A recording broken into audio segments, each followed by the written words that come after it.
انجیل میں حکم ہوا ہے کہ اے آدم کی اولاد، اگر تجھے میں مالداری دوں تو مجھے بھول کر مال میں مشغول ہو جائے گا، اور اگر میں تجھے فقیر کر دوں تو مجھ سے رنجیدہ ہو کر بیٹھ جائے گا۔ بس میرے ذکر کا مزہ تو کہاں پائے گا، اور میری عبادت کی طرف تو کب دوڑے گا؟ کبھی تو نعمتوں کے اندر مغرور و غافل ہے، اور کبھی تنگ دستی میں رنجیدہ دل اور زخمی ہے۔ جب خوشی اور رنج میں تیرا یہ حال ہے تو میں نہیں سمجھتا کہ اپنے آپ کو چھوڑ کر تو خدا کی عبادت کب کرے گا۔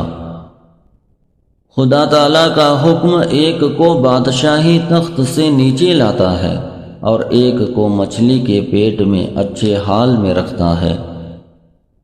جو شخص دنیا کے ادب سکھانے سے سیدھی راہ اختیار نہیں کرتا، وہ آخرت کے عذاب میں گرفتار ہوگا۔ اللہ تعالیٰ نے فرمایا، البتہ ہم ان کو بڑے عذاب کے علاوہ ایک چھوٹا عذاب چکھاتے ہیں۔ بڑے لوگوں کا حکم اولاً بصورت نصیحت کے ہوتا ہے، پھر بصورت قید۔ جب وہ نصیحت کرے اور تو نہ سنے، پھر قید رکھیں گے۔ پرندہ دانے کی طرف نہیں جاتا جب دوسرے پرند کو وہ قید میں دیکھتا ہے۔ دوسروں کی پریشانیوں سے نصیحت حاصل کر تاکہ دوسرے تجھ سے نصیحت حاصل نہ کرے۔ خدا کے دوستوں کی اندھیری رات بھی روشن دن کی طرح چمکدار ہوتی ہے، اور یہ سعادت اپنے زور بازو سے حاصل نہیں ہوتی جب تک عطا کرنے والا خدا عطا نہ کرے۔ تیری فریاد کس سے کروں؟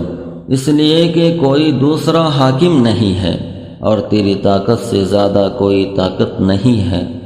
جس شخص کو تو راستہ بتا دے اس کو کوئی گمراہ نہیں کر سکتا، اور جس کو تو گمراہ کر دے اس کو کوئی راستہ نہیں بتا سکتا۔ وہ فقیر جس کا انجام اچھا ہو، بد انجام بادشاہ سے بہتر ہے۔ وہ غم جس کے بعد تجھے خوشی حاصل ہو، وہ اس خوشی سے بہتر ہے کہ جس کے بعد تو غمگین ہو۔ زمین کو آسمان سے باران رحمت ملتی ہے، اور آسمان کو زمین سے غبار ملتا ہے۔ ہر برتن سے وہی چیز ٹپکتی ہے جو اس میں ہوتی ہے۔